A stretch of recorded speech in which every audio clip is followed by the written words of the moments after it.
Dipti is here over the other side of the set with the papers now. Dipti, you're starting with Donald Trump kicking off that 2020 presidential campaign this Tuesday. That's right. He heads to Florida to launch officially his campaign today. But for The Guardian, it's a vulnerable Trump who's beginning his campaign amid boasts and backlash, as you see here.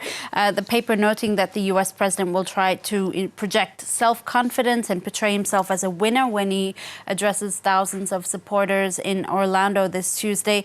The British Daily noting also that Trump is lagging behind several Democratic rivals, and it comes as Trump's campaign fired three of its pollsters on the weekend after an internal polling data leak showed Trump lagging far behind his Democratic rivals, particularly Joe Biden in key states. The U.S. president reacted by trying to sort of gloss over the leak, but as Tom Tolles, the cartoonist for The Washington Post, shows us, Trump is sort of weighed down by a scandal, the internal poll scandal, in a sinking ship, but he's insisting that he's still going up.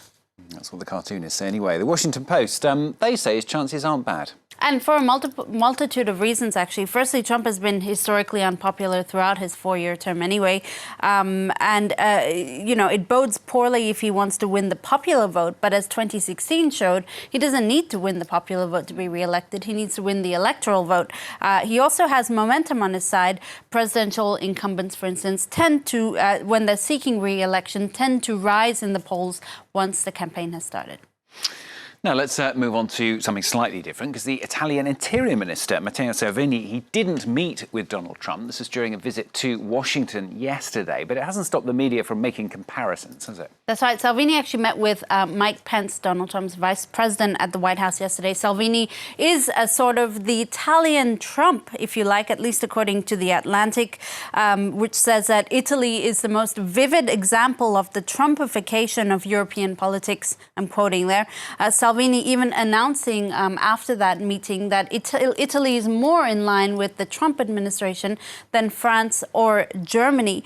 The visit, the website says, helps Salvini secure power at home and contribute to his image as a strong, responsible, perhaps legitimate statesman.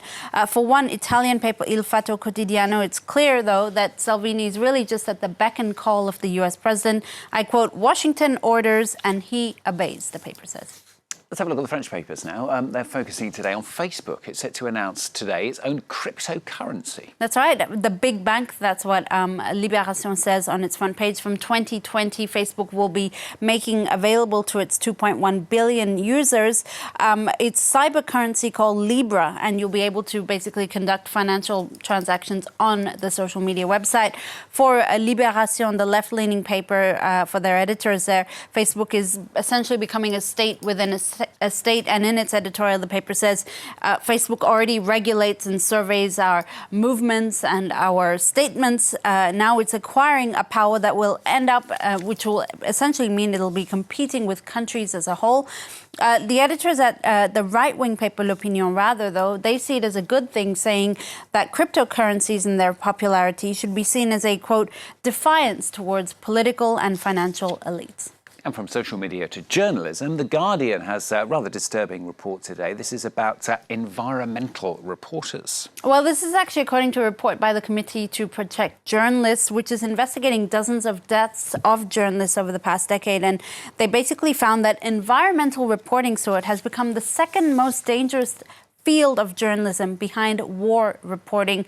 Journalists' efforts to uncover corporate and political activities and extracting wealth from the Earth's remaining resources has resulted in things like violence, harassment, intimidation, lawsuits, and murder.